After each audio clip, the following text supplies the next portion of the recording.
That was pretty nice. Let's do it again.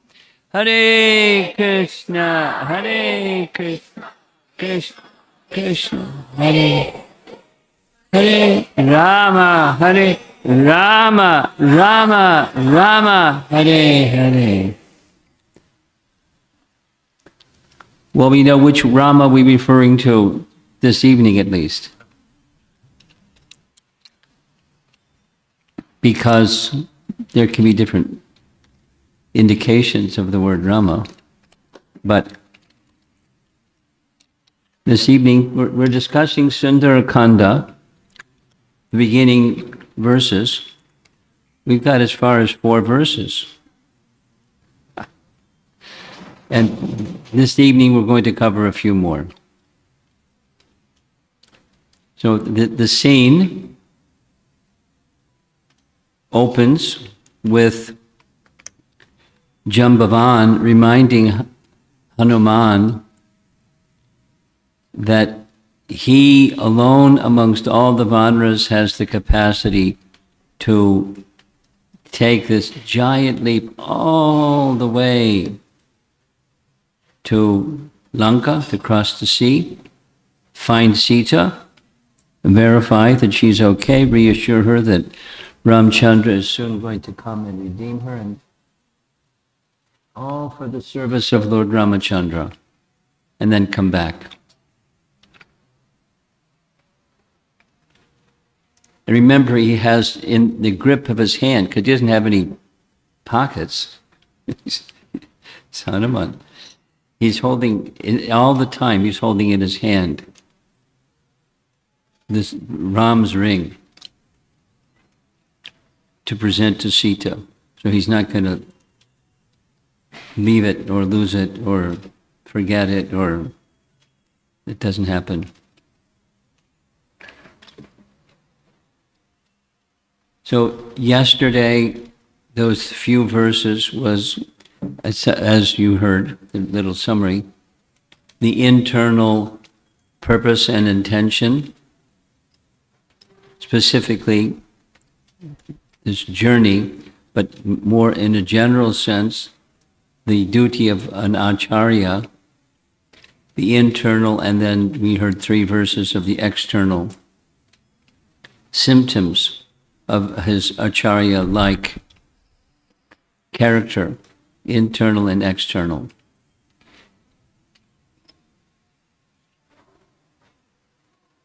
And now he's getting ready to take off. But before he takes off, he's very comprehensive, very thorough. Valmiki helps us understand all of that.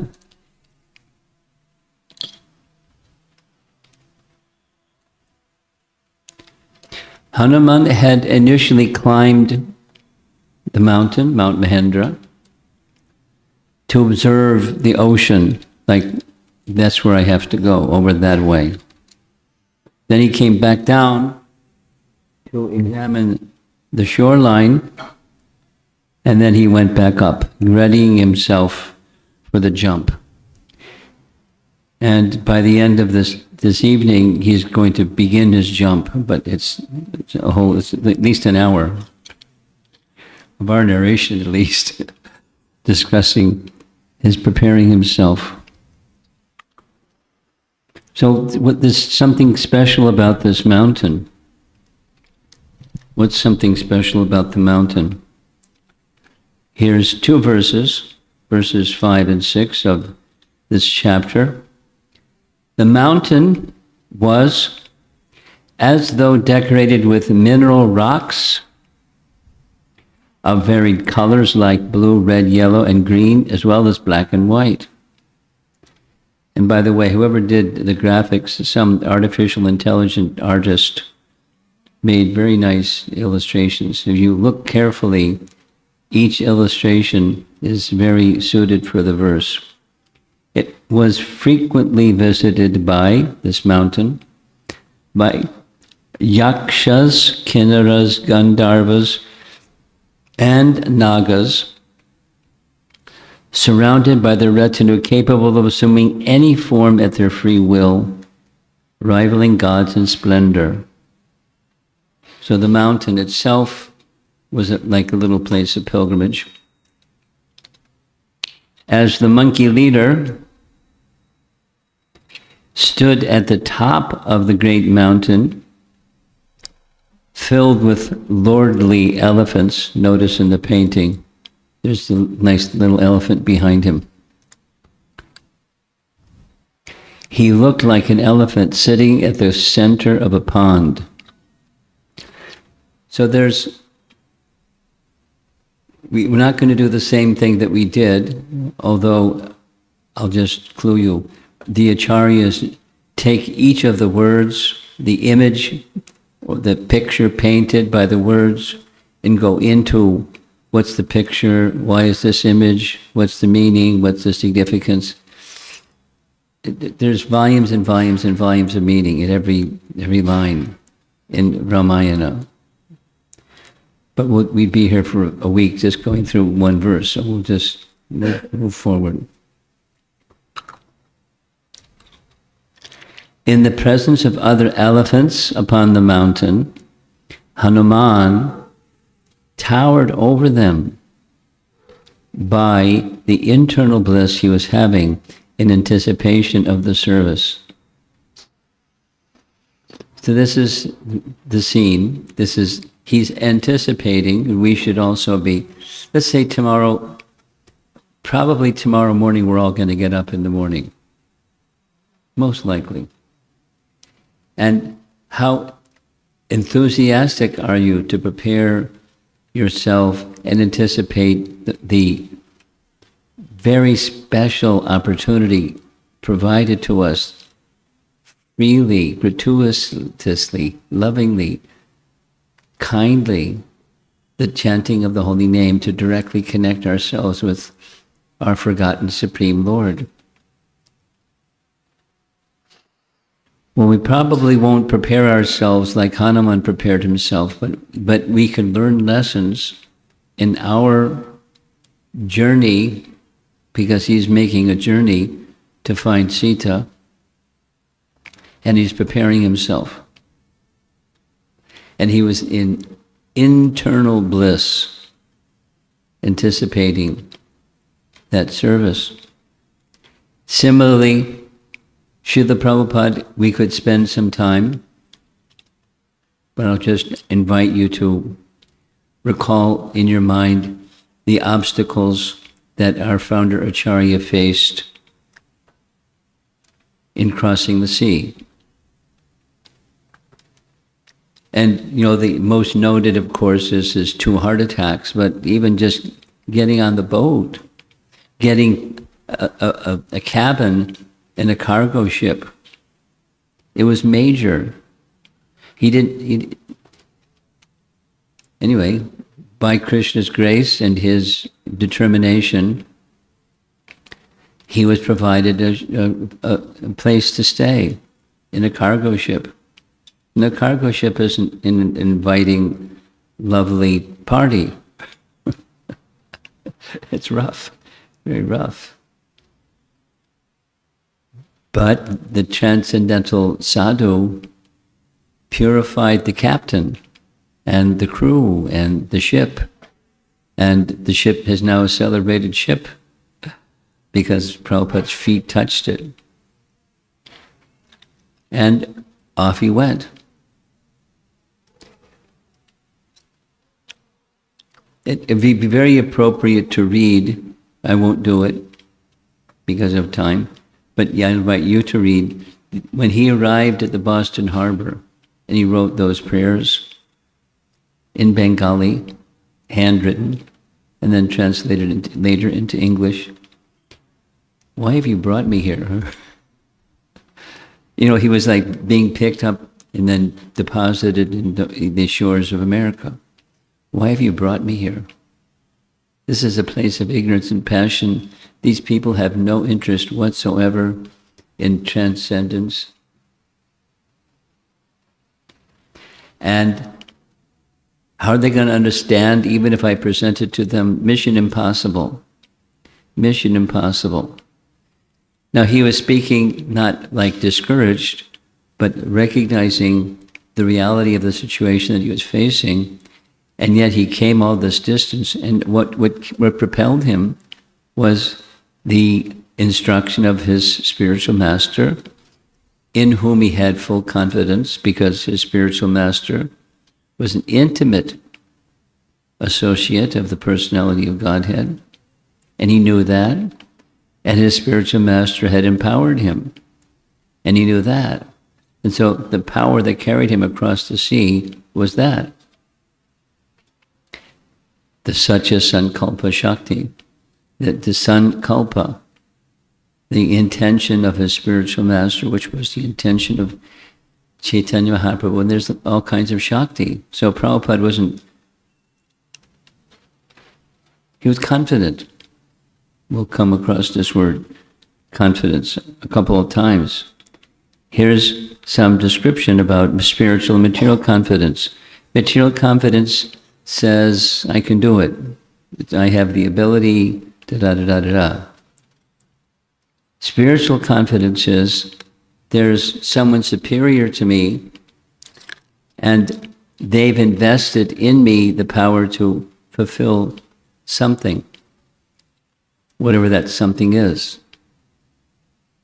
And because that Shakti is there, any obstacle I meet, I may not understand how it can be overcome, but it can be overcome. And somehow, or another, but the mission will be accomplished, because behind the instruction is the personality of Godhead. Now, our Srila Prabhupada certainly knew, Bhaktisiddhanta certainly knew, the teachings of Rupa Goswami. And we know the teachings of Rupa Goswami primarily through Prabhupada's rendering of Bhakti Rasamrita Sindhu, or his Nectar of Devotion. But here's a specific verse from Nectar of Devotion, or Bhakti Rasamrita Sindhu. Confidence is also called Asha Bandha, and is a key characteristic of a person in whom the bud of bhava, also called anubhava, has developed. Now that's a high teaching.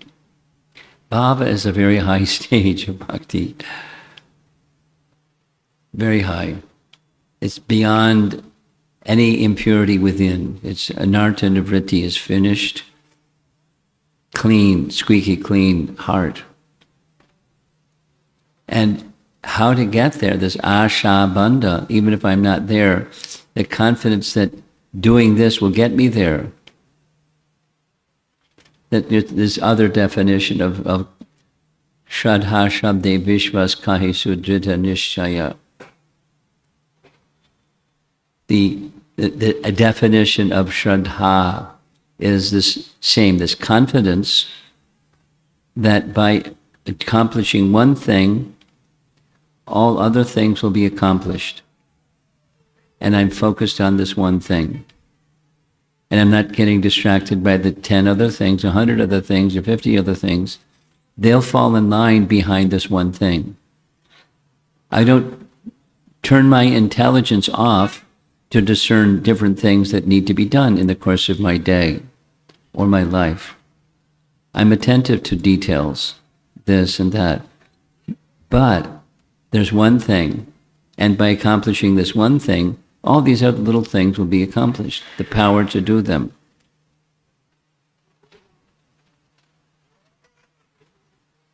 That's confidence. So Hanuman had the confidence that we're just spending a little bit of time with how Srila Prabhupada also had full spiritual confidence. Here's 2 more verses from Bhakti Rasamrita Sindhu. Look, there's the word Asha Bandha again.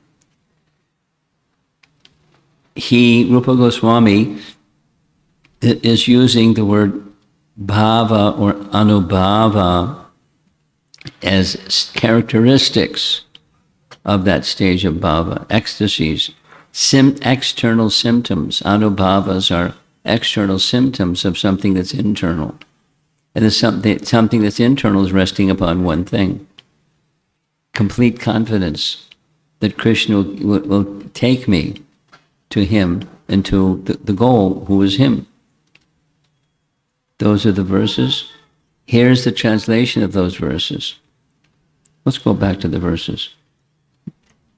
Kshantir, avyarta kalatvam, viraktir, mana sunyata. Here's the translation.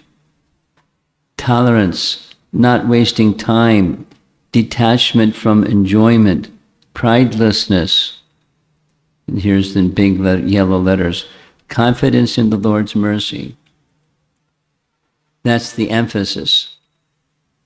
Because Hanuman was carrying the order of Lord Ramachandra. You can't get any higher than that. And he had all confidence. It's obstacles, no problem. Obstacles, yes. Problem, no. No problem. Because he's full confidence that the personality of Godhead will give all requisite strength and everything necessary. It doesn't mean that he was just blundering forward. We'll hear as we go forward tomorrow when he reaches the shore. No, before he reaches the shore. Step by step, obstacle, how to meet this obstacle, how to meet that obstacle. It's just like our life. Every day, or look over a period of a number of years of our life, and there's this obstacle, that, and how are we going to meet this obstacle, that obstacle? It looks pretty formidable. We're getting it whooped. The obstacle is 100 times bigger than us. And sometimes it feels like that, looks like that, feels like that. But somehow we're supposed to go forward and achieve a mission that's been given to us. Always remember Krishna, never forget Krishna. And help others achieve the same. And who am I? I'm this little guy. How's that possible? Not possible. Again, Prabhupada's standing at the shore of Boston Harbor. He was on the ship at the dock, looking out at the landscape, the big city and the hustle bustle and, America. How are they going to understand this message? But confidence in the Lord's mercy. Here's this phrase. Confidence means firm assumption that one will attain the Lord. This is a commentary. It's his own, Rupa Goswami's commentary on this verse. 33 is explained in 34. Firm assumption that one will attain the Lord. Now that's in the overall picture of bhakti, and then there's little pieces like a day or some period of time when we have some service to accomplish. And it, can be very formidable. That's okay. Here's a nice commentary by Sanatana Goswami describing this very verse. I do not have prema or the practices of hearing or chanting in bhakti. I have no practice of meditation, of Vishnu in the Ashtanga Yoga process, nor do I have practices of Gyan or Varnashram duties. I do not even have good birth to execute these actions properly. But since you are most merciful to the least qualified, O dear lover of the gopis, though I have impure desires, my aspiration for you continues to agitate me. Ashabandha. Hope against hope. That's Prabhupada's English translation. Asha, bandha. Asha, desire. Conviction, confidence. And it's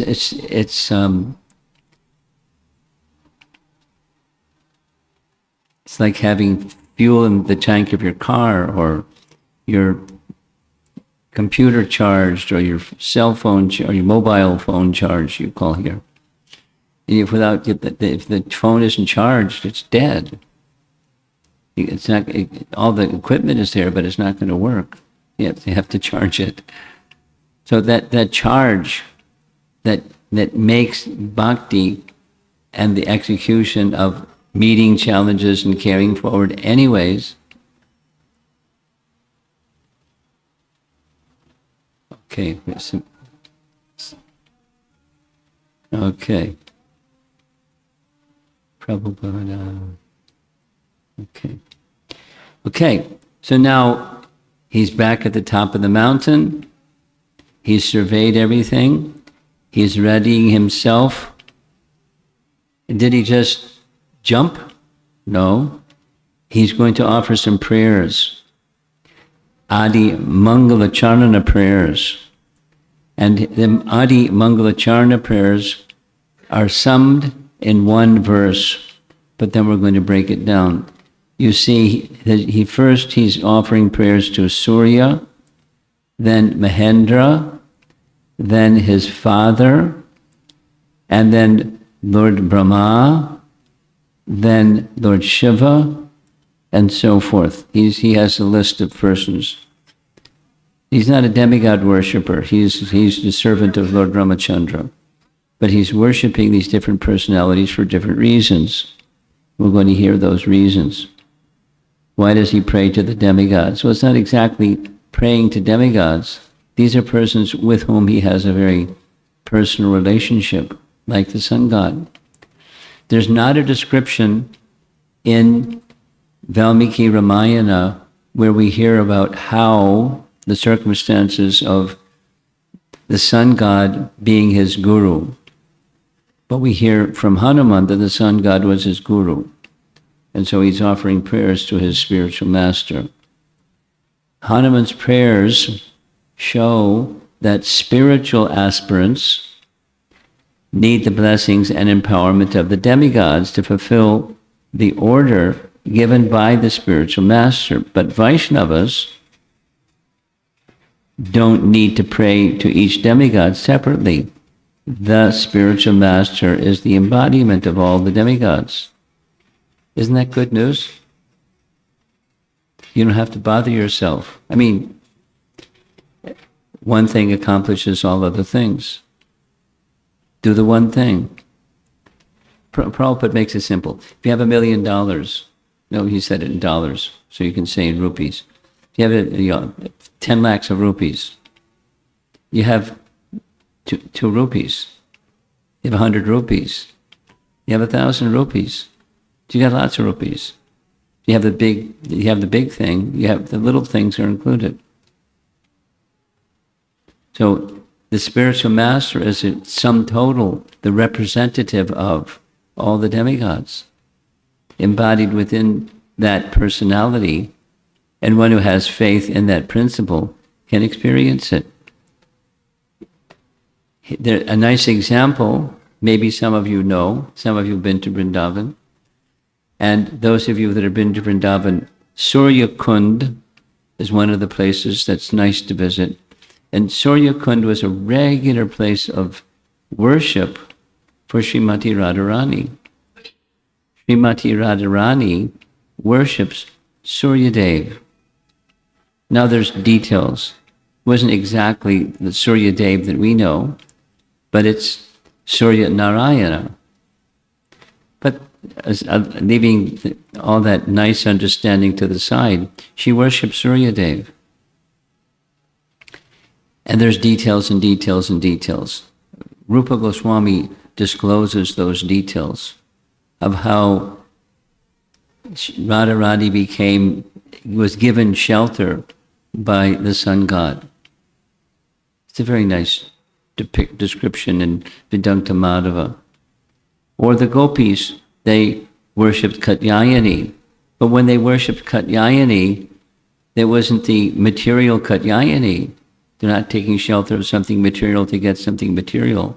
They're taking shelter of the internal Swarup Shakti of the personality of Godhead, one aspect of whom is Katyayani. Because only the internal potency could give their benediction. Because of their intention, we heard yesterday about intention, right? because of their intention, the internal potency feature of the personality of Godhead, Katyayani, the Swarup Shakti of the personality of Godhead, was reciprocated with them, their desire, and they became Krishna's wives. That's a nice description. So Vaishnavas, Hanuman included, should always pray for the grace of the Supreme Lord to engage in devotional service. But engage in devotional service is not mixed, but unmixed devotional service. That's the internal potency feature of these personalities who Hanuman is worshipping. He offered prayers to Indra. No, Indra is a demigod. Indra can get proud and have some problems sometimes. So it's not that feature of Indra. But because the demigods, isn't it? They approach the personality of God in Vishnu. Help! Ravana! He's a tyrant. He's causing disturbances all over the material and the heavenly realm. Please help. So he's appealing, Hanuman, is appealing to Indra's blessing his effort to find Sita with his favorable blessings. He's seeking well wishes. Not that Indra is going to make him capable of being a success, but he wants his blessings. Then to his father, Vayu. And that's natural because the father is one of one's gurus. Lord Brahma, chief architect of the universe. Lord Brahma, was amongst those leading demigods who invited the personality of God, Lord Ramachandra, to come. So he's seeking his blessings. To Lord Shiva, because Lord Shiva has this potency of removing obstacles. Of course, Ganesh does that, but who's Ganesh? He's the son of Lord Shiva. So if the son can do, the father can do. He's seeking blessings from all these personalities. And it's a detail. Details are very nice. The sequence that he approaches is the very same sequence going back chronologically. And Hanuman is chasing the sun, and Indra shoots a thunderbolt and hits him in the jaw, and he comes crashing down on a mountaintop. And Vayu becomes upset. My son has been damaged by Indra, so he withheld the flow of air in the whole universe, and all the demigods were choking, and everyone was choking, and they came and offered their benedictions. And one by one, they offered their benedictions to Hanuman. So he's now reciprocating in the same sequence. As they gave their benedictions, he's reciprocating, now in a mood of dependence. Because remember that they gave their benedictions, and when he was just a little monkey, he was using them like a little monkey. And so then the sage cursed, you can forget all this until Jambavan reminds you. And now he's ready to remember and express gratitude and to utilize those benedictions they gave him long ago in accomplishing mission impossible. He has all confidence. And it's transcendental confidence, not in his own power, but in the power that's been invested in him, particularly by Lord Ramachandra, to be successful in his mission. Hanuman is thanking the devatas for the boons that they bestowed on him, which will be utilized in the service of Lord Ram in the upcoming mission, which is crossing the sea, and then what happens when he gets to the other side. So next, it was just one verse. And then the next verse has what happens to his body. So he's like little Hanuman, but his body's going to become big Hanuman, like as big as the mountain, towering like the mountain. Hanuman endowed with great equanimity, facing the east and joining his palms by way of salutation to the wind god, his father, enlarged his size and turned south. That's the direction of Lanka, to depart. The very next verse, he made up his mind, so we're going to spend some time with this word that's in yellow letters up at the top. Rama Ridayartam. Rama Ridayartam. Having made up his mind to leap for the cause of Ram, so that he, internal, now comes external. He began to grow in size, just as the sea grows during the full moon and new moon days, while the monkey troops were watching. So they're watching his body get bigger and bigger and giant size, all for the welfare of Rama. Rama Ridyartam. And there's this nice word at the very next verse, Nish Pramana. Nish Pramana. So we know what the word pramana means. Who in the audience wants to volunteer? A very simple 1 or 2 word definition of pramana. Yes. Evidence. Having swollen to an immeasurable figure, he pressed the mountain with his feet and hands in an attempt to cross the ocean. So he has to get like spring, he's going to make a jump. Pramana means to give evidence, or to be able to estimate something by using the senses.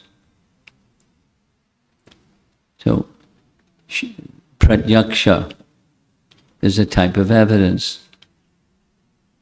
There's other types of evidence. So, nish pramana, he's so big he can't be estimated. And big and big and big. Hanuman here, I'm just going to read this sentence. This is going to speak about the internal flowing to the external, preparing oneself for some mission impossible. So there needs to be a purpose, or an intention, or sankalpa. We heard this other word with the Chinese devotees this morning, ija. So how can one, for one who, Hanuman provides a valuable lesson for how one can intensify their sankalpa or resolve. So before I read the rest of it, again, let's picture getting up tomorrow morning. Most of us are going to get up in the morning. And what's something that we do after we get up in the morning? We brush our teeth usually, and take a bath, and then look for our bead bag, and then start to chant. So here's a nice training. I mean, I remember this very clearly as a very new brahmachari. The training we received is before or as you're doing each thing each day, to ask yourself the question, why am I doing this? Supply the answer, but it's not like a quiz with there's no correct answer. Why am I applying tilak? Why am I putting on my dhoti? Why am I chanting these mantras as I'm preparing myself to chant japa? The why behind each thing. So that's the intention. That's to be accomplished by doing this thing or that thing or the other thing.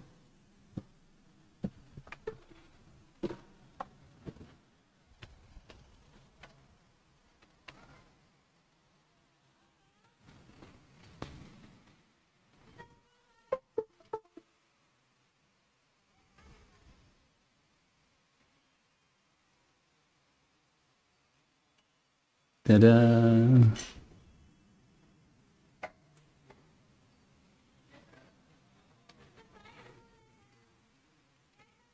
Okay. With a strong process of sadhana and the blessings of all superiors, what may look like hurdles in sadhana bhakti transform into great opportunities to come face to face with our internal impediments. This Sankalpa exercise, gives hope and inspiration to become determined and joyful, envisioning the goal that we want to achieve, a life of service. So there were two questions yesterday, very similar, both on the topic of not being able to improve sadhana, kind of getting stuck in not good sadhana, and how do I go beyond being stuck? So I'm mentioning this because it's on people's minds, it's in their lives, and the lessons of Ramayana and Hanuman's preparation for crossing the sea gives us some clues, some hints, some impetus. Supposing I'm a little guy, like the persons that asked their sadhana questions yesterday. I'm a little guy, a little lady, and I'm not so accomplished. So those are nice teachings, but what about me? I'm this little person. But then you look up to somebody who's not a little person. You take shelter of persons that are like example-setting persons, to the acharya-like persons, like Hanuman. And he's doing what we should be doing. We should be doing what he's doing. He's fixing his mind with his intention. He's preparing himself for this mission impossible. Like chant attentively. Mission impossible. One devotee, I won't mention their name, one devotee told me that Srila Prabhupada told them, when you're chanting 16 rounds, you have so many chances to chant one name of Krishna without offense. If you can chant one name of Krishna without offense, your life is made perfect. You have so many chances every time you chant 16 rounds each day. Just full attention. Now that shouldn't be so hard. Just one time. Somehow. But we're laid back, or we're distracted, or we're not focused. We're not, the intention isn't clear sufficiently. And then the effort connecting the intention to the activity itself. These are very nice instructions. Just these early verses of Hanuman preparing for his resolve to cross the ocean. And now he's going to press his weight down before he makes his big jump. There's 6 different types. Having swollen to an enormous size, he presses down on the mountain with his feet and hands to get sufficient thrust. So he's a monkey. He's not just jumping with his legs. He's using his hands and his legs. As Sri Hanuman firmly pressed down, the mountain shook, and all the trees started shaking, and the beautiful flowers fell, causing a shower of flowers. There was a waft of fragrance in the whole area, so many flowers. And as he continued pressing down, the trees became uprooted, and it looked like the entire mountain was made of only flowers and flower petals. Similarly, so nice scriptural reference from, again, Rupa Goswami, Bhakti Rasamrita Sindhu. There, Shubha Dha. You know what Shubha means? Good. Good fortune, right? And then the opposite is Ashubha, right? Good fortune, ill fortune. Shubha. And Shubha da means bhakti gives Shubha. Shubha da. So even in the earliest stages of bhakti, it's one of the two characteristics. Shubha da, giver of good fortune. And Rupa Goswami describes it this way. The wise explain that there are 4 types of auspiciousness. It's a detail. Affection for all living entities. That's auspicious.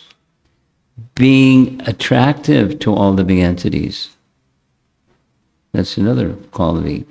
Possession of all good qualities and happiness itself, as well as other items.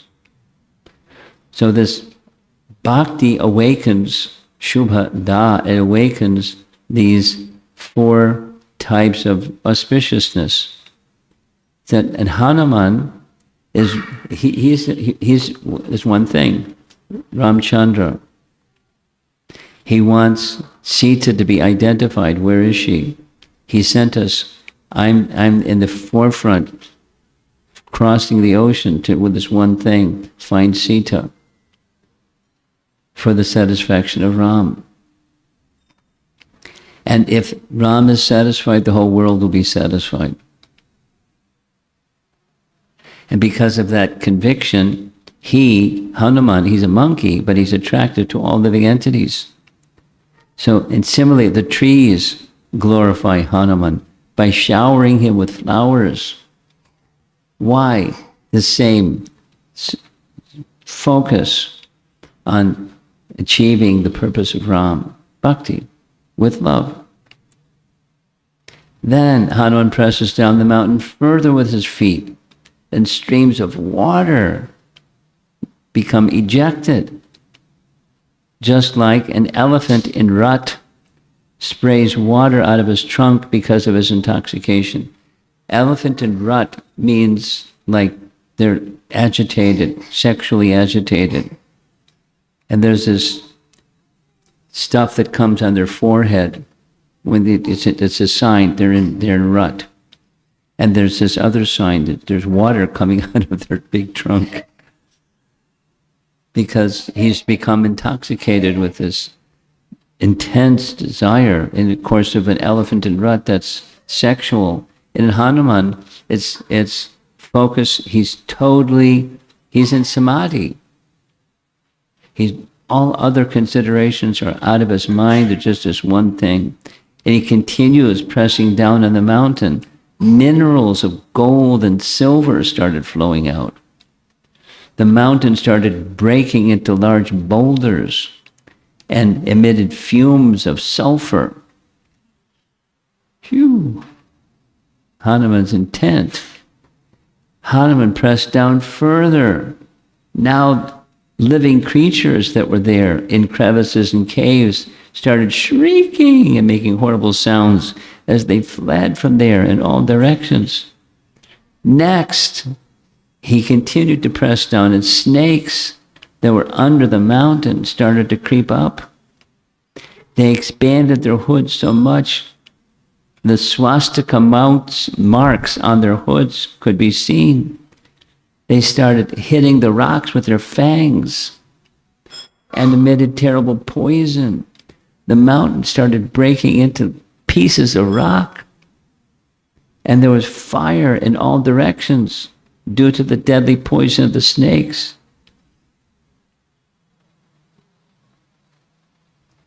As the mountain got crushed, the munis, rishis, and ascetics who had taken shelter there for their meditation started leaving. I would leave too. The Vidyadharas also quickly leaped into the sky and left along with their associates, leaving behind all their belongings. The Vidyadharas flew into the sky. They heard the sages say, "Oh, this Hanuman, the son of the wind god, with extraordinary might intends to cross the ocean, the abode of crocodiles." So there he is, Hanuman, ready to do mission impossible, serving Lord Ramachandra and serving the Vanaras who are wishing him well and all the Devas. He's a servant of everybody. So here's the next verse. Look we're covering a lot of verses this evening. Much more than yesterday. Ramartham Vanarartham. So it's the artha, the goal of pleasing Ram, and the goal of pleasing the devotees of the Lord. Hanuman has decided to perform an impossible task for the sake of Ram and Vanaras, and wants to reach the other side of the ocean, which is hard to obtain. What assured him of success? Here's the list. We heard about intentions yesterday, yes? Yes. Prior practice. The mood, these are three features that make up a resolute, firm intention. All three are aligned for the pleasure of and for achieving the mission of Sri Ram. Ramartham. Artha means something wanted.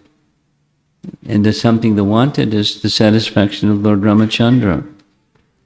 And he's not mild. It's really intense. He's investing everything in this one thing. Sita is to be found for the satisfaction of Lord Ramachandra, and there's nothing else in his mind. Aligned completely for the satisfaction of Ram. Here's the nice scene. This is the third time we've seen the same illustration. There's Ram giving his ring. So, behind Lord Ramachandra, there's many Vanaras. Of course, there's also Jambavan. He's not a Vanara, and nor is Lakshmana. But there's lots of other Vanaras behind there. Hanuman is a servant of the servant. He's not only the servant of Ram. Sometimes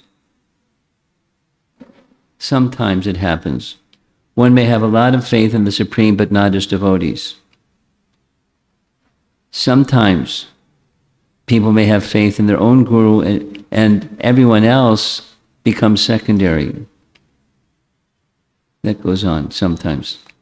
Both Guru and Krishna have almost an equal stature in the sadhaka's life. Hanuman is a pure devotee, and his intention was to serve the Lord and his devotees. He's not divided, he's very focused. Then now comes the poetic description of how his body position was aligned, his internal intentions were aligned, and now the alignment of his bodily posture. And the Vidyadharas are observing his posture. His body became very large. He looked like a mountain sitting on a mountain. He's beginning to roar, ready to leap. And his roar is very, very loud, sounding like thunder and clouds. And his hands and his legs, we've heard this several times, placed firmly on the mountaintop, and he's ready to jump. He hasn't jumped yet. He circled his tail just like a snake that coils tightly when caught by Garuda. So his tail is going to help him get a spring. His head and neck are raised and ears are perked up. So each of these bodily parts, they're important functions in achieving something. He will hear as we go forward. He breathed deeply. His body became tight, and he has drawn in his stomach. He hasn't jumped yet, but he's getting ready.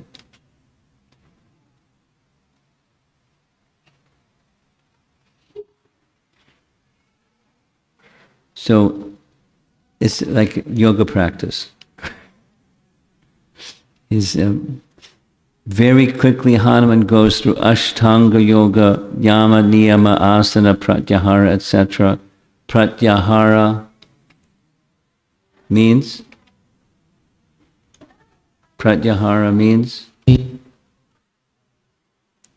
Pratyahara means? Yes, here you can read it. Good. In the Eightfold Yoga system, there's the preparation, and then there's a stage where everything becomes consolidated internally. Your senses are still there, but they're just like lifeless because the life air is withdrawn and focus is withdrawn, attention is withdrawn internally, and then comes intense and further stages of meditation, intense meditation. So it's something similar to what Grandfather Bhishma did. He did and he did and he did. And at a certain stage he just pratyahara. He withdrew his attention completely from anything external and just fixed his mind on the personality of Godhead. No, yogis are able to extend and to withdraw. Like the tortoise that extends his limbs and withdraws his limbs. At will. They can do like that, just at will. Yogis, accomplished yogis. And so, he's not entering samadhi, he is entering into a jump across the sea. But that's for him samadhi. So there's the preparation, because that's what this whole topic is. He's preparing himself for this leap. His eyes are towards the sky, envisioning his entire flight. Dhyana, Dharana, and Samadhi, right? Those are the last of the six. Dhyana, Dharana, and Samadhi. Dhyana is fixing the mind. Dharana is an unbroken connection. And there's the object that he's fixing his mind. Ram's satisfaction. The Vanara's satisfaction. And all the activities are focused on that one thing. It's how we, as devotees, can have some complications in our life, but don't get unfocused. Because the focus is one thing. And the other things are just to help, or to assist you in your service towards that one thing. Don't lose sight of the one thing. Always remember Krishna, never forget Krishna. Always stay focused on the intention, the purpose, sankalpa. This is instruction. So again, third time, tomorrow morning, when you get up in the morning and you brush your teeth and take your bath and get ready to do your morning sadhana, prepare yourself as you're doing those little things for the one big thing, because the one big thing is the most important thing in your life. Get distracted, and who knows how many lifetimes, how many years, how long it's going to take you to get focused. But so you start with the focus. And then the next day, and then the next day, and then the next day. With renewed determination. Samadhi is body, mind, and senses all aligned with the one intention of serving the purpose of the Lord. It is not inaction. It is what guides a person from moment to moment. Another way of saying the thing I just said. In a sadhaka's life, we're all sadhakas, we're practicing. If one's objective is many-branched, then one's determination wavers. Who knows the Bhagavad Gita verse that says this? What's the verse? One person. One person, raise your hand, and then you can say the verse loud enough so we can all hear it. Pahushaka Yanantasya Bodhayovyavasainam. Thank you. You know the verse number?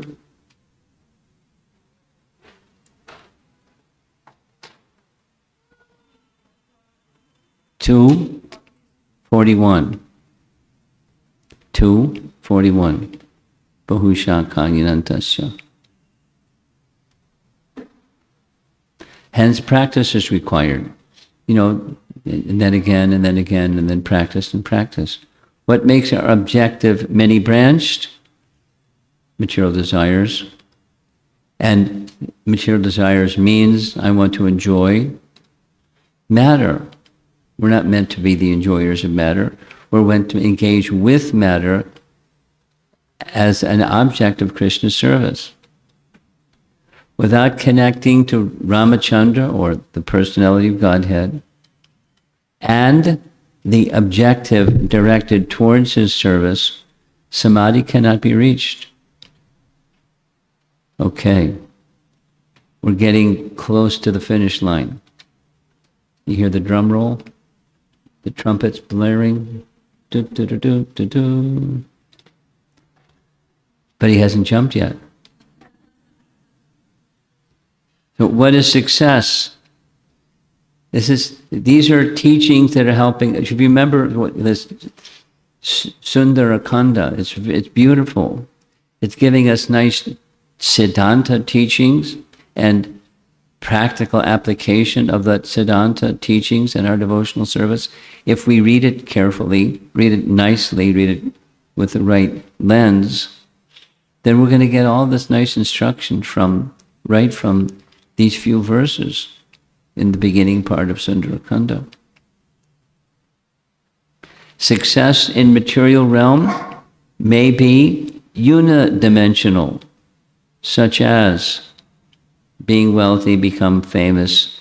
Success is less convergence of many dimensions in the realm of service to the Supreme Lord. So in other words, what's that mean? Just stay focused, and whatever comes, comes. If you have financial capacity, fantastic. If you don't, fantastic. If you can sing very nicely, sing very nicely. If you can't sing very nicely, sing as best you can. It's okay. I've noticed something. Maybe you've noticed it too. Some persons consistently sing off key. And those persons often sing very loudly. And those persons, they like to sit in the front row.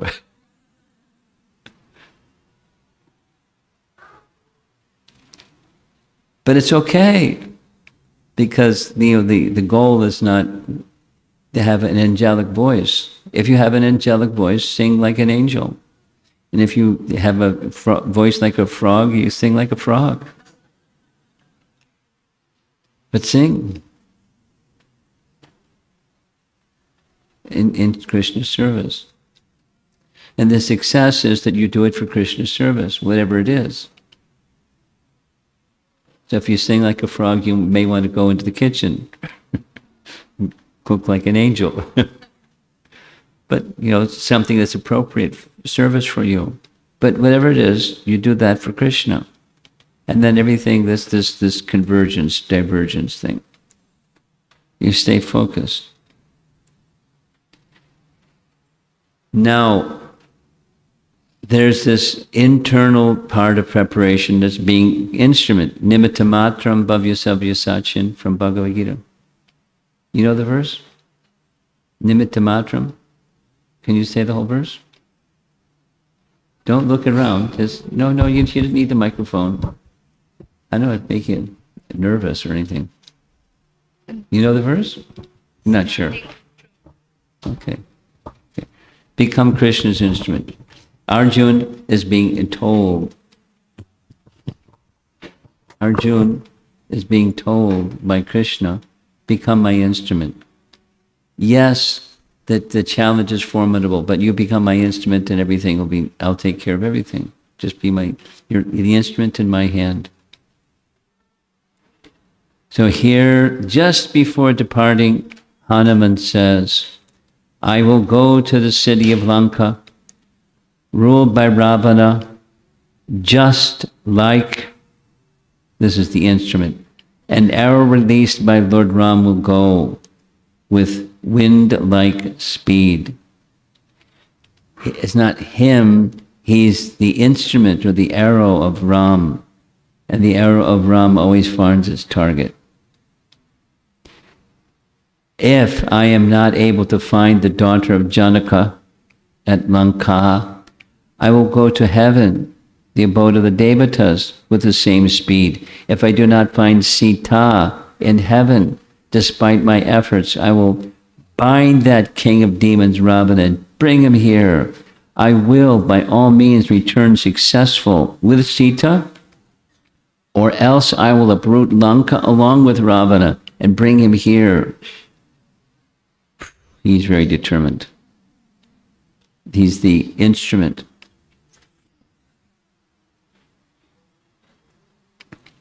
Now, someone might say, oh, you're puffed up. But where's his strength coming from? Where is that confidence coming from? It's from the empowerment. We already heard it. Here's a very nice little graphic. An arrow hits the target, but the glory belongs to the archer.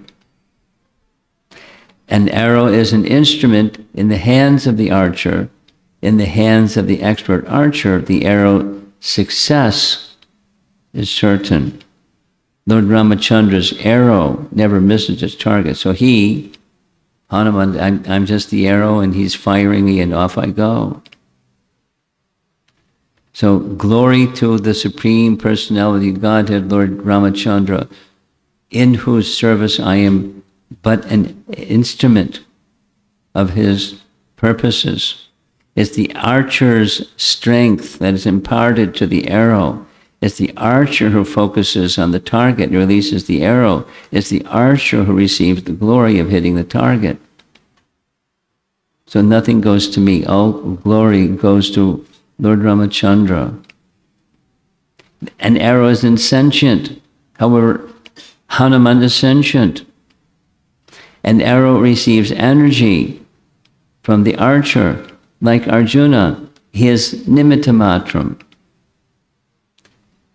So he's not boastful. He's confident in the empowerment invested in him by Lord Ramchandra to be successful. Oh, just these words, may you be successful. That's it. That's all he needs.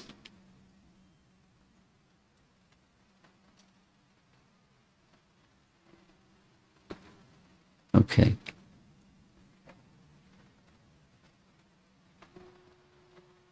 So reviewing a little bit, as his mood becomes very strong, his weight becomes heavier and heavier. We found this also in the Dhruva Maharaj story. His body became heavier and heavier. The whole earth was pressed down. Similarly, as the focus of Dhruva became aligned with the Lord's intentions, he became purified of his material disposition, Dhruva Maharaj. Contrastingly, Hiranyakashipu did austerities and he received the results. Difference was his austerities were not for the satisfaction of the Supreme Lord. Hanuman spoke the verse, thinking of himself as an instrument. He thought of himself equal to Garuda, not out of arrogance, but due to his strong sense of purpose and the Lord's empowerment. He's feeling empowerment. Krishna Shakti Vina Nahi Tara Pravartana, in the language of Chaitanya Charitamrita.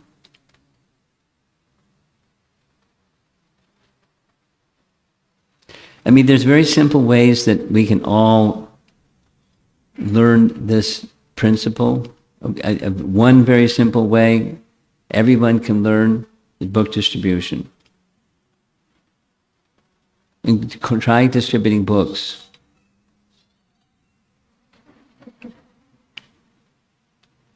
And people say no. They may say, something besides no, like get out of here or something. But anyway, it's humbling, but to be able to do that service steadily, regardless of the result, it's the strength of the purpose of the service, and then one becomes more focused on the purpose of the service. One devotee may be a very gifted book distributor, and they distribute hundreds of books. Another does 5. And who is pleasing the personality of Godhead? Both of them. Equally. It's an important lesson that, it doesn't match with our material yardsticks, because distribute many books means you're successful. If you don't distribute many books, then you're not successful. But that's not the way. That's not the right measure. Okay, he's about to take off, and we're about to finish. As he's about to take off, all the trees are uprooted. And the trees with their flowers, they're also uprooted. While flying in the sky, he took along with him the trees shining with flowers and with fattened lapwing birds. Trees like salt trees have very hardwood trees, like oak, very hardwood, sal trees. The trees are just floating in the air, following Hanuman's movements, just as relatives would follow their loved ones embarking on a long journey, or soldiers would follow a king. Tree trunks sank into the ocean. Flowers fell off the trees and fell on Hanuman. Some of the flowers fell in the ocean also. The sea water looked like the sky with delightful stars rising up as the flowers were moved by the movements of Hanuman. He's getting there. The sky-born Hanuman, marveling appearance. So here's some nice illustrations. Arms spread out, seen like 5-headed serpents coming out of a mountain peak. Eyes with brilliance equal to that of lightning, were shining like 2 fires on a mountain. His reddish face shone like the sun touched by twilight. Very nice poetic images. The tail of Hanuman being risen looked like the pillar erected in the honor of Indra. Air passing through Hanuman's arms sounded like a thundering cloud. He looked like a meteor darting away with great speed in the sky from the northern direction. Hanuman's shadow on the ocean looked like a boat being driven by the wind. His shadow was 10 yojanas wide and 30 yojanas long, appeared very beautiful on the water. The portion of the ocean above which Hanuman was present was agitated due to the force of his thigh, and waves rose from the ocean to the sky where Hanuman was flying. He's making quite a scene, huh? As the water sprang up, the whales, fishes, turtles, and crocodiles were being seen clearly in the sky. He shone like a mountain with wings flying in the sky without any support underneath.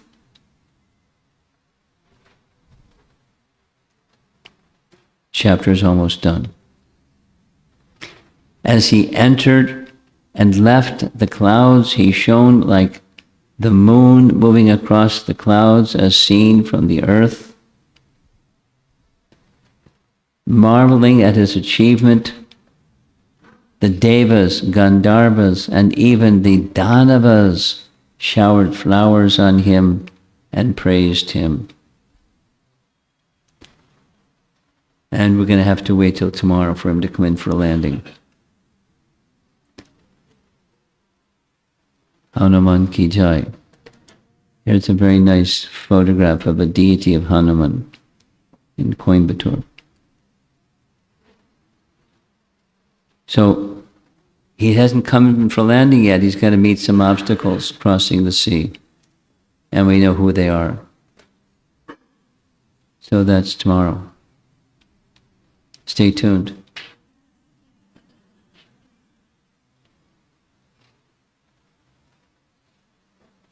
So we have a little bit of time. Something like 20 minutes of time. We'll take some questions or discussion. Any of you would like to do that? There's a nice hand up. You got the microphone? Keep your hand up.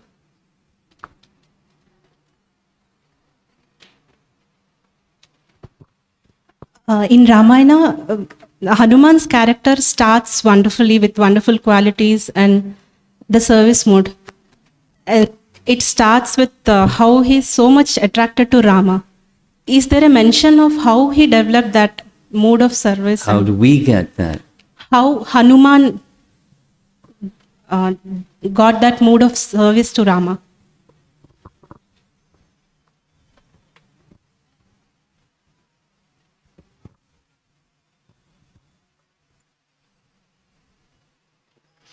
Well, how does, it's not a detailed description, but generally speaking, two things. Generally speaking, we develop attachments like those with whom we associate. Sangat sanjayate kama, kama krodha vijayate. We develop attachments like those with whom we associate. And his association was his spiritual master. And so the sun god was directly instructed, as we know, by Krishna himself, by the personality of Godhead. So he's deeply attached. When the sun moves, the whole planets in the universe move on the power of the sun. So he instructed Hanuman. So that's one primary source of where his attachment came from. Now, when we can assume, second thing, we can assume that attachment is already within each one of us.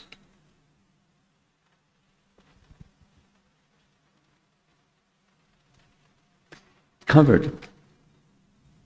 So then, where does that attachment to the personality arise from? It arises from within, but then good association helps that, and practice helps that which is already within come out or become uncovered.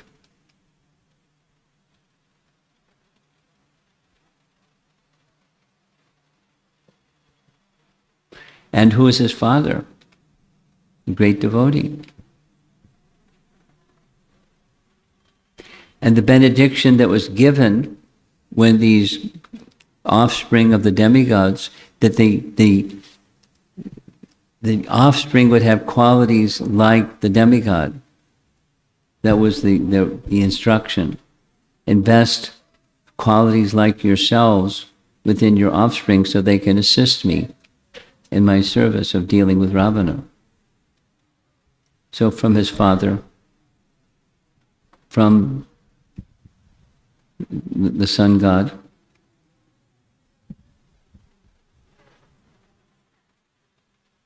natural propensity, elevated personality.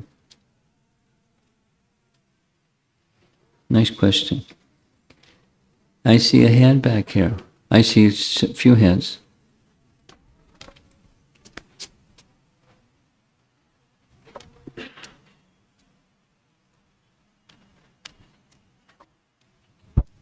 Hare Krishna Maharaj, in one slide it was mentioned that the three features of Hanuman's service, the mood, intention, and prior practice. Yeah. So I would like to know about the prior practice. What was the prior practice about?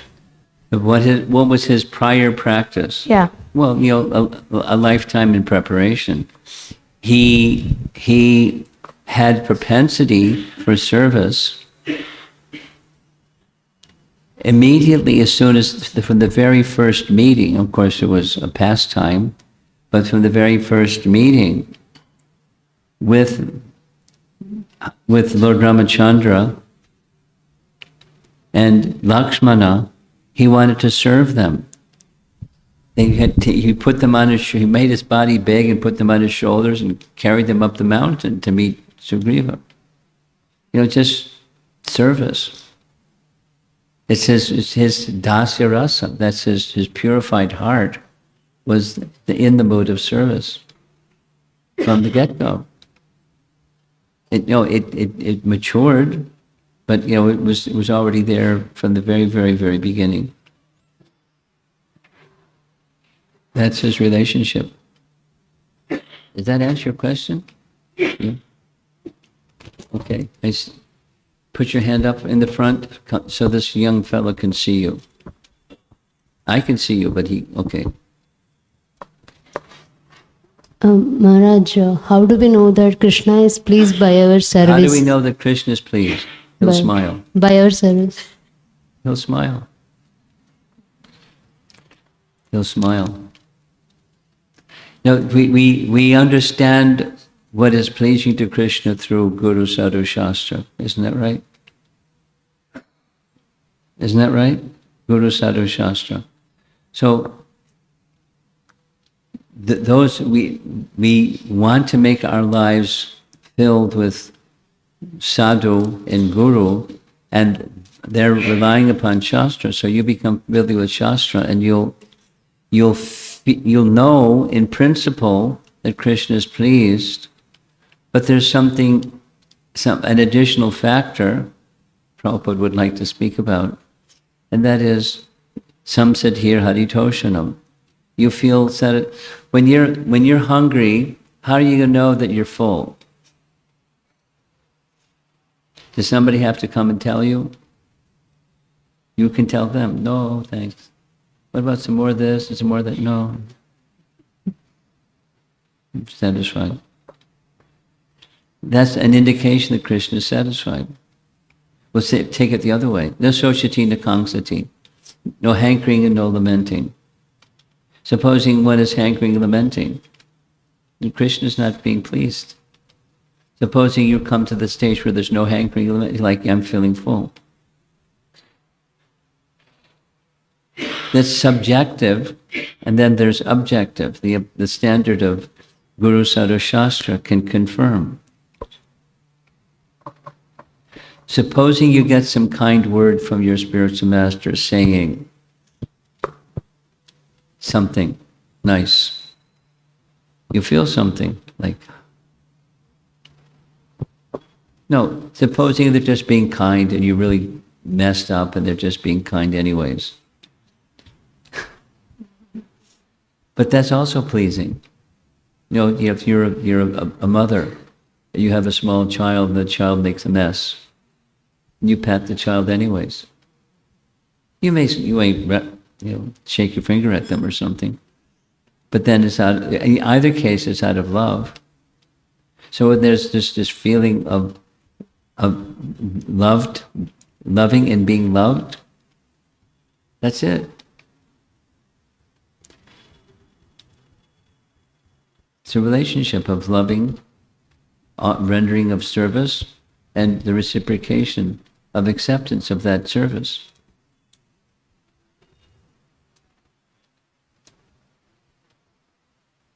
There's a very nice teaching. There's many very nice teachings. One of that's coming to mind right now is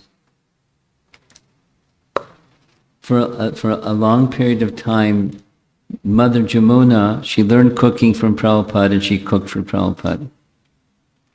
And then she, Jamuna, and Guru Das, her husband, They were traveling with Prabhupada. And then it was time for them to shift out, somebody else to shift in. So Sori Prabhu requested Jamuna to train the next cook. It's an important teaching. So she said, you practice, she didn't speak so much about the recipes, that you follow standard things. The main thing she was emphasizing was the consciousness that the cook should carry. Don't expect a pat on the head. She didn't use those words. Don't expect when you bring the cooking, this is part of the relationship with spiritual master. He may say something, he may say nothing. And it's something, a little more salt, something. But Prabhupada didn't speak much to her of cooking, and that was part of their loving relationship. And she understood it. That's my position as the servant. Now, how would she know that Prabhupada was pleased? By her cooking, specifically. He would let her know. This is overcooked, or because he had trained her. And she saw how much he ate, and she knew what he liked and what he didn't like. Well, it wasn't all verbal. It's just a silent, there are features of a relationship that are not necessarily communicated in a way that says, very good, you've done a nice job. When you chant japa attentively, you don't have to, you know that Krishna is pleased. And you're feeling satisfaction, and the opposite is also true.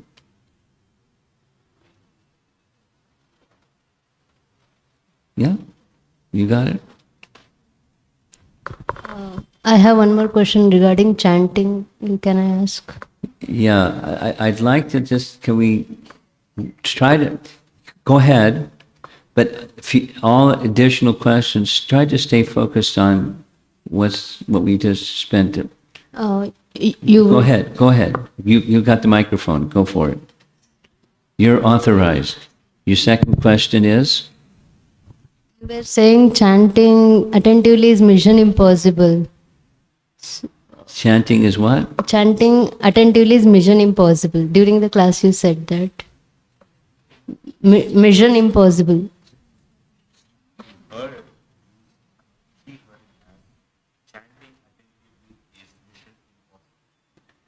Well, it looks like it. Try it. Feels like it.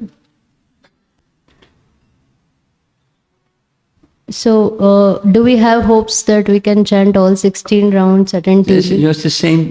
Your question is the same thing. Hanuman had mission impossible. We have mission impossible. Is the mission impossible literally impossible? It has its challenges, but it's possible. Otherwise, it's just cheating. We're not being cheated by saying to chant without offense or chant attentively. It's not a cheating instruction. It's mission impossible. My frailties are such that it's mission impossible. I'm not capable, but I have to try. And sincerely, so that's how the mission impossible becomes possible. By empowerment, by practice from our side and Krishna's reciprocation from his side. Then mission impossible becomes possible. Is that what you're asking? Okay. You're right in front of you. Yeah, I see. Hare Krishna Maharaj, please accept my humble obeisances. Maharaj, in one of the slides, it was said that we're supposed to do bhakti, but bhakti in the sense exclusive bhakti, not mixed bhakti. Right. I didn't understand that. Could you explain it? Sure.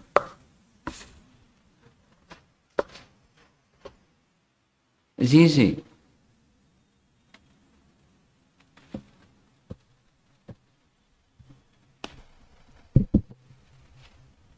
I'll assume that you're born in a devotee family, mom and dad. You're a devotee, they're a devotee, you're a happy devotee family. And you have because of that, from scripture, because of your being born in a family of devotees, you've got a head start that other children not born in devotee families don't have. You got a big asset. You got $1 million before you even do anything. So how are you going to use that asset? So you don't need to answer me. You need to answer yourself. So then how are you going to take what you're doing today to the stage where you have unmixed devotion? Because most likely, taking birth again means mixed. So those that don't take birth again, they're unmixed. Go back home, back to Godhead. So we're mixed. Whatever stage we've entered, we're mixed. Now how to get to unmixed?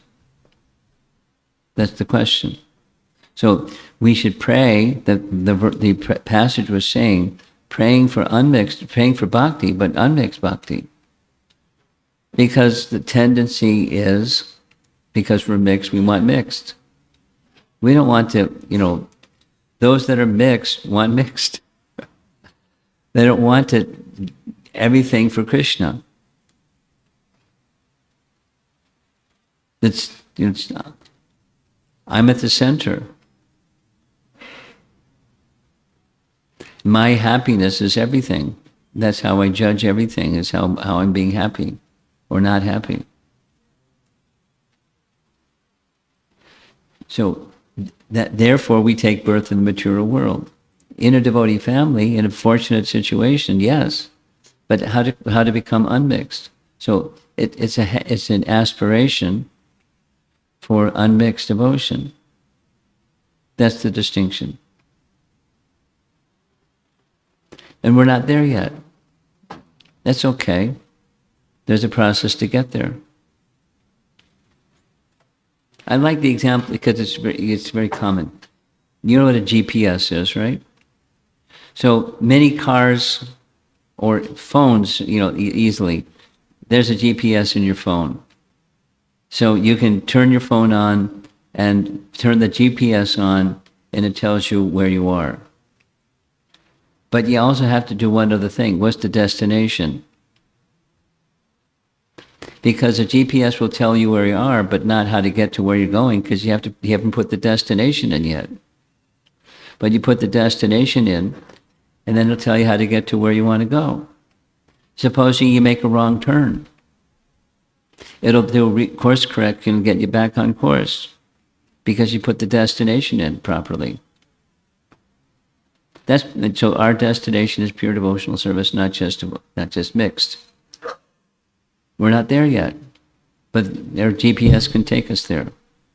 The Shuddha Bhakti, exercising devotional service with that objective in our GPS system, that'll get you there. That's the meaning. It's okay? Okay. Right behind, yes, behind you. No. This little girl, she's enthusiastic, impatient. Now we just need one more quality. Firm confidence. Maharaj, why did Hanuman destroy Mount Mahendra to go and find Sita? You have this little body and a strong voice. Could you say it again without the microphone? I could probably hear you better. Say it. Go ahead. Say it again. You need the microphone.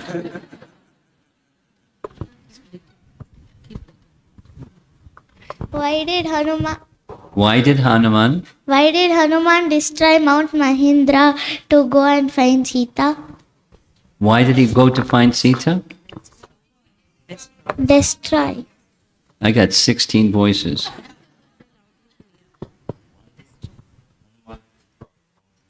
Oh, it was a launching pad.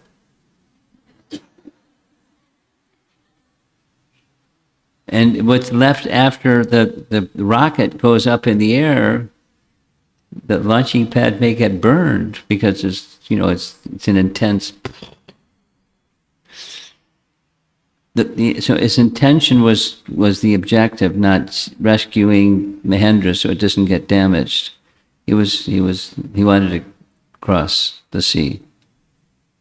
So there was some loss on the other side. But there's still a mountain there. It didn't get destroyed.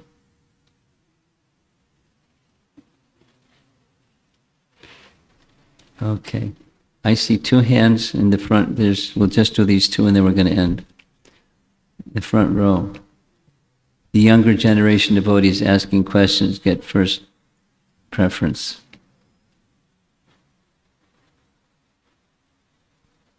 Hare Krishna Maharaj.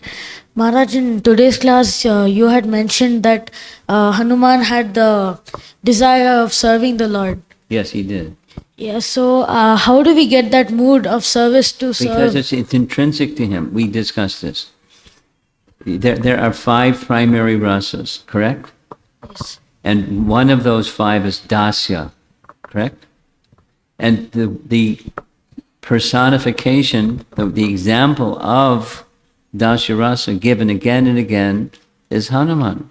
It's just him. So where did he get it? It's him. It's intrinsic. He didn't have to go somewhere. He didn't have to go to Kmart or Target or something to get some dasya. It was already with him. And in the right association, that's his father and the sun god and other good association, that was awakened. And then came the object, Ramchandra. So Ramchandra ki jai. That was him. That's who he is. Squeaky clean. Servant of the eternal servant of Ramachandra. And there's the object. It's intrinsic. That's where it came from.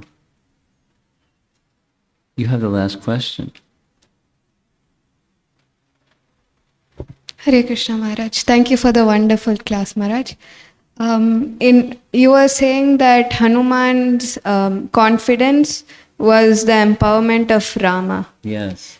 And it was not the arrogance. But when we come to our daily lives and in certain circumstances, we come across arrogance and empowerment. But then when we think it is empowerment, it is actually our arrogance that we are thinking. Speak for yourself, young lady. Now, it's certainly possible to be arrogant, even when one is given some power. Supposing, young generation devotees, they like to sing. Some devotees, younger generation devotees, they like to sing and they're arrogant. Be honest. And some younger generation devotees, they like to sing and they just like to sing.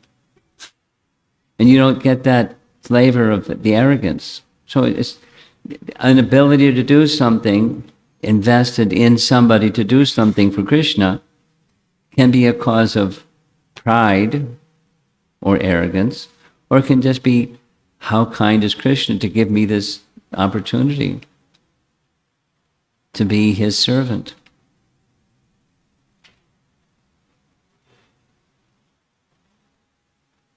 And it's a good question. It's a very good question.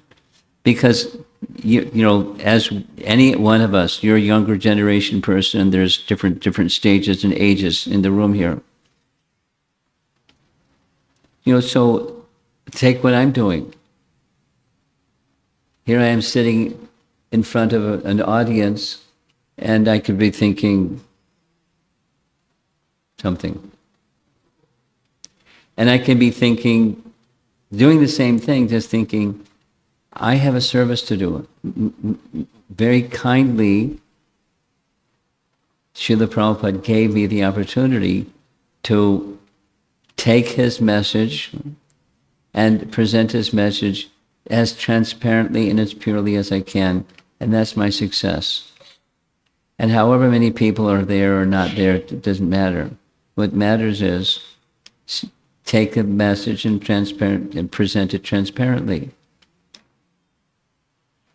So take anything that anybody does.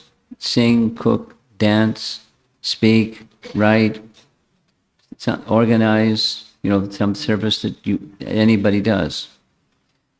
To do it well, there's the risk. You do it well, you can become proud. So then don't do it well. No, do it well. But as an instrument.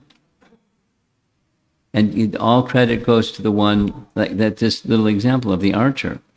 The arrow is not the one that gets the honor, it's the archer. They're hitting the target. It's not the arrow, it's the archer. It's the person behind. And if the arrow gets proud, that's his foolishness. And so the principle of service is another should be pleased. It's the principle of love. The beloved should be pleased. And if the beloved is pleased, it's like this earlier question, how we know that Krishna is pleased. That the beloved is pleased, that's my success. And to whatever degree the beloved is pleased, that's the success of my life. And let me live my life that way. Is it possible to slip and start to become arrogant and thinking something? Yes. Therefore, we should always be on guard. And the protection from arrogance, as using the word that you used, is just, I'm the instrument of some power that's greater than me. That's all. I narrated this, I'll say it again, I'm going to end. I'm hearing an audio book recording of Shamasundar's book, Chasing the Rhinos with the Swami. It's really a nice book. Kids level can read it. It's nice. And the scene I just listened to, they are opening the Bury Street Temple, the downtown London temple. And they have everything ready except they don't have, Shamsundar carved Jagannath deities, big, large Jagannath deities in the temple room, and they're ready to go on the altar, but Prabhupada wanted from way back, and in addition, Radha Krishna deities, and they didn't have Radha Krishna deities. It's a nice long story, but the short end of the story is some organization, Indian organization, Hindu organization, invited Prabhupada, and so he came with some disciples, and they wanted to show him some deities. They just wanted to show him some deities. And he ended up taking them with him. They heisted the deities right in front. Radharani had a broken thumb. So, those that generally, when a deity has a broken part, you can't, that's it. You can't use the deity. You can't repair the deity. Prabhupada had Radharani's thumb repaired. He accepted the deity, but just like he asked two of the devotees, "Can you lift the deity?" And they lifted the deity. Said, "Put it in the van." The next, lift the deity, put the deity in the van. Let's go. So they're going back, and they're like, "Wow, what did Prabhupada just do?" And Tamal Krishna Maharaj was riding in the van and said, "You're some compliment. You're amazing. What you do and how you do what you do. It's just you're an amazing acharya." And Prabhupada immediately turned it around and said, I don't do anything amazing. He said that anything that is done is the grace of Krishna. And if one takes the credit for that which is done by the grace of Krishna, they're full number one. If there's any credit, I'm simply presenting Krishna's words without any change. That's my credit. I'm the instrument. And so it's squeaky clean, in any circumstance. I mean, the whole adventure was just like the devotees were, what? But Prabhupada said they needed deities, and Krishna was providing the deities. And that was the method that Krishna was providing the deities, and he accepted Krishna's method, and they walked out the place with the deities. I mean, the rest of us could never do that. We should never do that. But he did it. Empowered. Anyway. So let's end. It's 10 after 8. We'll see you again tomorrow evening. Yes? Part 4. Srila Prabhupada ki, Sri Ramachandra ki, Jai. Hanuman ki, Jai. Gaur Premanandi. Hari Hari Bol. Shri Shri Gandharvika Giridhari Shriman Mahaprabhu ki jai.